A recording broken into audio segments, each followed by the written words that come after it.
मेरे प्यारे साथियों, मेरे प्यारे भाई, मेरे प्यारे सिस्टर, आज की इस वीडियो के माध्यम से आप लोग के लिए अब हम रेगुलर क्लास स्टार्ट कर चुके हैं।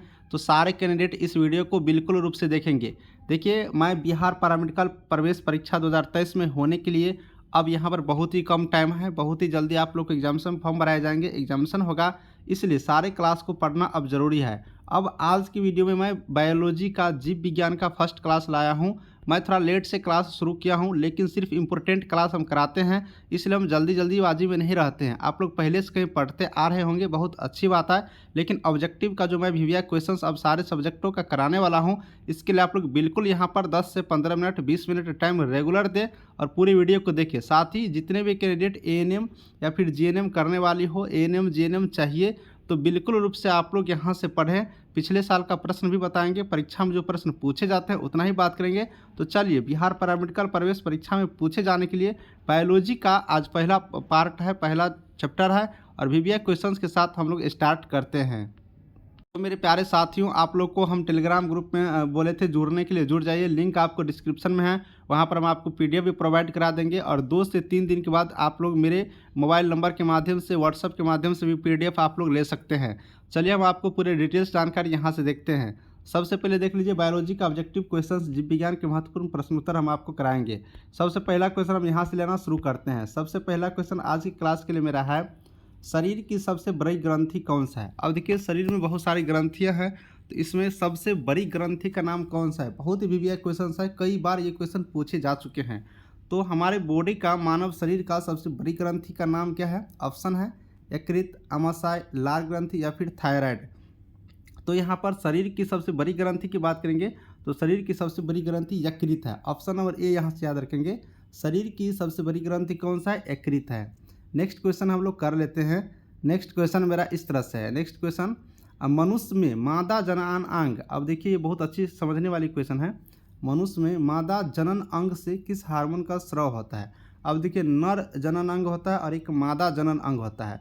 तो यहाँ पर मादा जनन अंग से कौन से यहाँ पर हार्मोन यहाँ पर स्रावित होते हैं वो पूछ रहे हैं, हार्मोन का नाम पूछ रहे हैं। तो मादा जनन अंग की अगर आप लोग बात करेंगे यहाँ पर हार्मोन स्राव का, तो ऑप्शन क्या हो जाएगा। यहाँ पर ऑप्शन है एस्ट्रोजन, प्रोजेस्टेरोन, रिलैक्सिन, सभी कथन सत्य है, यानी कि इसमें से सभी। तो इसका आंसर क्या हो जाएगा, मादा में, मादा जनन अंग में अगर बात करेंगे हार्मोन का, यहाँ पर देखिए नर और मादा रहता है, तो मादा जनन अंग की बात करेंगे तो ऑप्शन नंबर यहाँ से सी हो जाएगा, रिलैक्सिन हो जाएगा। ऑप्शन नंबर सी याद रखेंगे, ठीक है। यहाँ पर मादा जनन अंग कौन से हो जाएगा, रिलैक्सिन। ऑप्शन नंबर सी याद रखेंगे, जो हार्मोन स्रावित होते हैं। नेक्स्ट क्वेश्चन मेरा क्या है। नेक्स्ट क्वेश्चन मेरा इस तरह से है, मनुष्य में ऐच्छिक गतियों का नियंत्रण किसके द्वारा होता है। अब देखिए, हमारा बॉडी जो है, हमारा, हम लोग एक मानव है, मनुष्य है, तो हम लोग का जो शरीर में ऐच्छिक जो गति होता है, दैनिक जीवन का जो गति होते, कार्य करते हैं, उसका नियंत्रण किसके द्वारा होता है। ऑप्शन यहाँ पर है सेरिबेलम, थायराइड, सेरिब्रम और इनमें से कोई नहीं। तो देखिए, मनुष्य की ऐच्छिक गतियों का नियंत्रण कर रहा है, तो यहाँ पर क्या क्या है, सेरिबेलम और सेरिब्रम, दो ऑप्शन है जो कि सेम टू सेम है। सेरिबेलम और सेरिब्रम दोनों को आप लोग कन्फ्यूज मत होइएगा, और दोनों ऑप्शन में अक्सर रहते हैं। तो मनुष्य की जो ऐच्छिक गति है, इनके नियंत्रण करने की अगर हम लोग बात करते हैं तो सेरिब्रम के द्वारा होता है। ऑप्शन नंबर सी याद रखिएगा, सेरिब्रम के माध्यम से मनुष्य की जो जनरल जो गति होती है, जो हम लोग वर्क करते हैं, उसका जो नियंत्रण किया जाता है, तो सेरिब्रम के माध्यम से। ऑप्शन नंबर सी याद रखेंगे, है ना।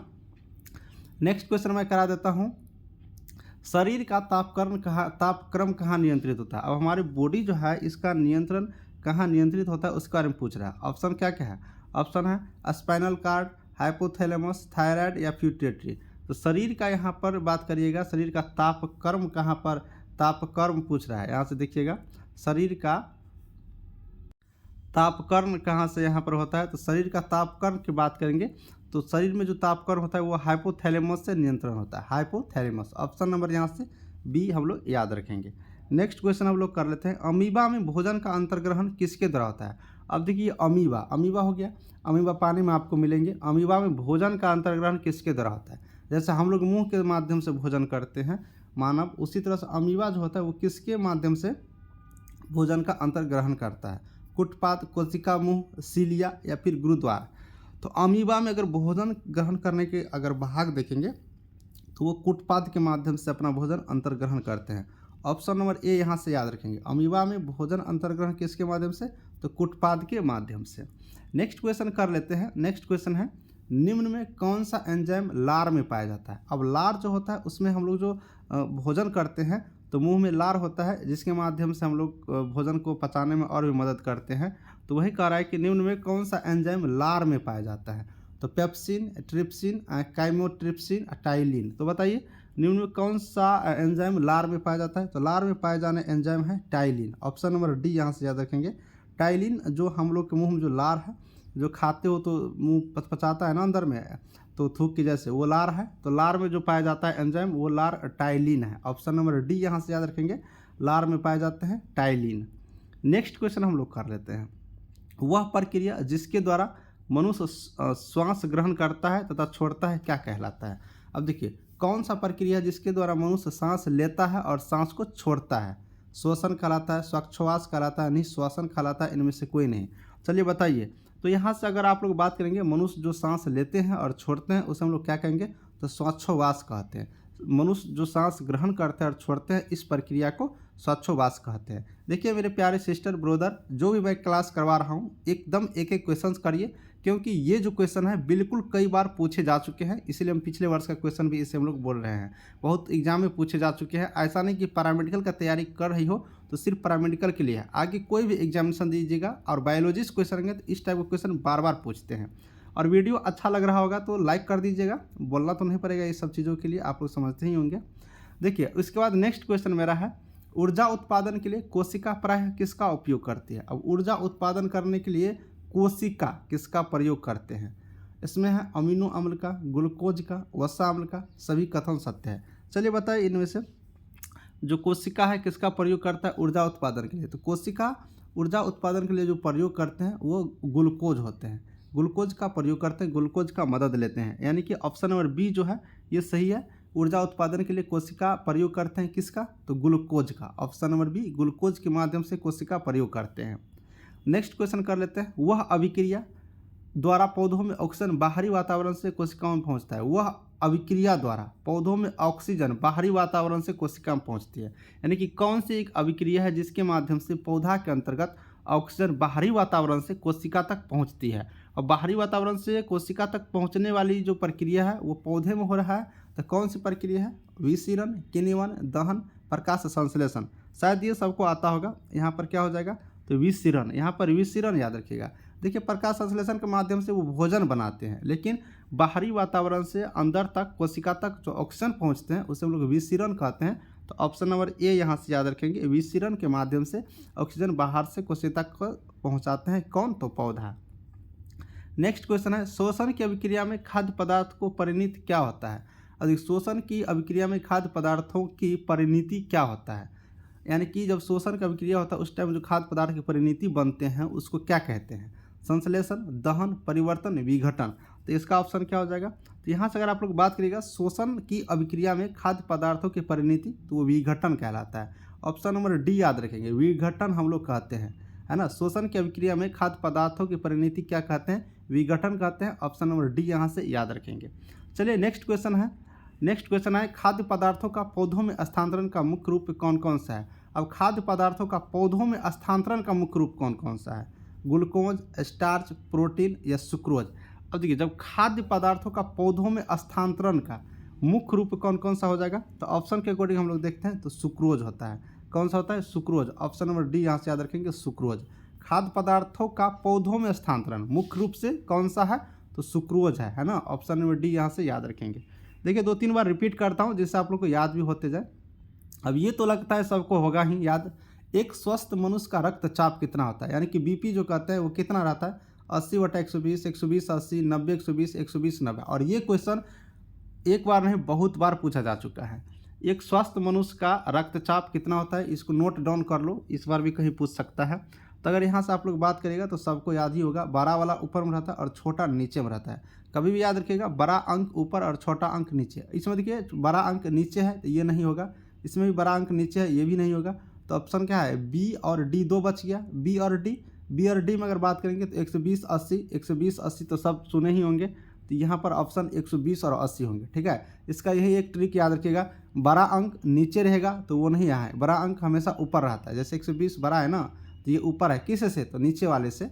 तो यहाँ से याद रखेंगे बीपी का 120/80 यहाँ पर राइट आंसर होता है, जो कि मनुष्य का सामान्य रक्तचाप होता है। चलिए अब हम लोग नेक्स्ट क्वेश्चन करते हैं, मनुष्य के मस्तिष्क की सबसे बाहरी झिल्ली। अब देखिए मनुष्य जो है, हम लोग मानव हैं, इसके जो सबसे बाहरी झिल्ली को क्या कहते हैं? पियामीटर, एरोनोक्वाइड, ड्यूरामीटर या फिर मीटर। तो मनुष्य की मस्तिष्क की सबसे बाहरी झिल्ली को हम लोग क्या कहते हैं? तो ड्यूरामीटर कहते हैं। ऑप्शन नंबर सी यहाँ से याद रखेंगे, ड्यूरामीटर हम लोग कहते हैं, जो कि मनुष्य की झिल्ली की मस्तिष्क की सबसे बाहरी झिल्ली होते हैं। नेक्स्ट क्वेश्चन करते हैं, मनुष्य के सूंघने की क्षमता को नियंत्रित करता है। अब कौन सा इसमें है जो मनुष्य जो सूंघते हैं उसकी प्रक्रिया को नियंत्रित करते हैं? ऑप्शन कौन कौन सा है? ऑप्टिकल पॉली, सेरिबरम, श्रोन्द्राय पली, इनमें से कोई नहीं। तो देखिए मनुष्य की जो सूंघने की क्षमता है उसको नियंत्रण करता है घ्राणोद्रियर पली, घ्राणोद्रियर पली, ये याद रखिएगा, घ्राणोद्रियर पली, ये जो है मनुष्य की सूंघने की क्षमता को नियंत्रित करते हैं। नेक्स्ट क्वेश्चन हम लोग कर लेते हैं, मनुष्य में बुद्धि एवं चतुराई का केंद्र। अब देखिए मनुष्य में बुद्धि एवं चतुराई के केंद्र को क्या कहते हैं? सेरिबेलम, हाइपोथैलेमस, सेरिब्रम और स्पाइनल कार्ड। देखिए ये क्वेश्चन बहुत बार पूछे जा चुके हैं, ये भी क्वेश्चन। तो मनुष्य में बुद्धि एवं चतुराई का केंद्र को हम लोग क्या कहते हैं? तो सेरिब्रम कहते हैं। ऑप्शन नंबर सी याद रखेंगे, मनुष्य में जो बुद्धि और चतुराई का जो कंट्रोल करता है, जो उसका जो केंद्र है, उसको हम लोग सेरिब्रम कहते हैं। ऑप्शन नंबर बी यहाँ से सी याद रखेंगे, सेरिब्रम। चलिए नेक्स्ट क्वेश्चन हम लोग कर लेते हैं। नेक्स्ट क्वेश्चन क्या है, हार्मोन शब्द का नामकरण किसने किया था? अब देखिए हार्मोन आप लोग सुनते होंगे, तो इसका नाम किसने दिया था ये बताइए। रॉबर्ट, अरस्तु, बेलिस एम स्टर्लिंग, ब्राउन, पोर्टर, कौन दिए थे? तो हार्मोन शब्द की अगर बात करते हैं तो हार्मोन शब्द का जो यहाँ पर नामकरण है वो बेलिस एवं स्टार्लिंग दिए थे, ठीक है ना। ऑप्शन नंबर सी याद रखेंगे, हार्मोन शब्द का नामकरण बेलिस एवं स्टार्लिंग दिए थे। नेक्स्ट क्वेश्चन है, पृथ्वी का पृथ्वीकरण का नियम किसने दिया था? पृथ्वीकरण का नियम किसने दिया था? ऑप्शन है मेंडल, डार्विन, एस्रियंस, बेबिलियन। अब बताइए पृथ्वीकरण का जो यहाँ पर नियम है वो किसने दिया था? तो पृथ्वीकरण का नियम की बात करेंगे तो मेंडल जी दिए थे। मेंडल साहब थे, एक वैज्ञानिक है ना, वो ही पृथ्वीकरण का एक नियम दिया था। ऑप्शन नंबर ए याद रखेंगे, मेंडल।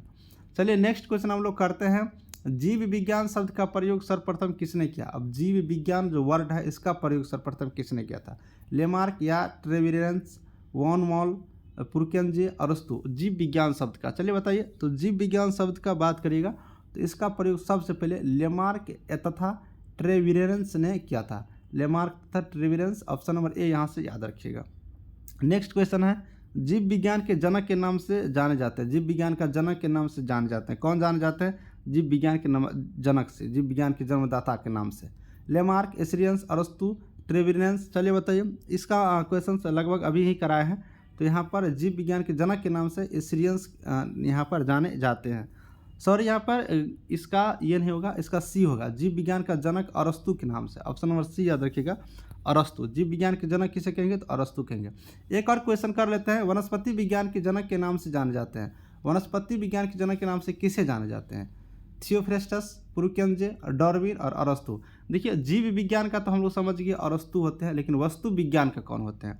तो वस्तु विज्ञान का अगर हम लोग बात करते हैं तो थियोफ्रेस्टस याद रखेंगे। थियोफ्रेस्टस को हम लोग वस्तु विज्ञान के जन्मदाता जनक के नाम से याद रखते हैं। तो मेरे प्यारे साथियों, लगभग आपको यहाँ पर 20 क्वेश्चन करवाए हैं, जो कि सिर्फ इंपॉर्टेंट क्वेश्चन करवाए हैं। इधर उधर का क्वेश्चन करने से कोई फायदा नहीं है, क्योंकि 3-4 महीने के बाद अब आप लोग के एग्जामिनेशन होंगे, तो आप लोग की तैयारी अच्छी तरीके से रहना जरूरी है। तो यही जानकारी है, और आज की वीडियो कैसा लगा कमेंट में बताइएगा। और आपके लिए सारे टॉपिक का क्लास अब लगातार प्रत्येक दिन क्लास होगा, इसलिए घबराने की जरूरत नहीं है। चैनल को सब्सक्राइब कर लीजिए, हर दिन वीडियो आपको 2-3 क्लास कम देते रहेंगे। और आज का ये वीडियो यहीं पर समाप्त करते हैं। मेरे प्यारे सिस्टर, अगर आपको एएनएम करना है ना, जीएनएम करना है ना, तो आपके लिए चंदन भाई हमेशा तैयार रहते हैं। कितनों को एएनएम जीएनएम करवा दिए हैं, पूरा बिहार में कहीं भी खोजिए मिल जाएगा। और आपको भी मैं दिलवाऊंगा, पक्का है, वादा है। बस आप लोग पढ़ते रहिए, मैं जैसे पढ़ा रहा हूँ। चैनल को सब्सक्राइब करिएगा, नया है तो दोस्तों में ज़रूर शेयर करिएगा, क्योंकि पूरे बिहार में एएनएम को सपोर्ट देंगे, साथ देंगे। और इस वीडियो को यहीं पर समाप्त करते हैं। मिलेंगे एक नई क्लास में, नई जानकारी, नई वीडियो के साथ। Thank you.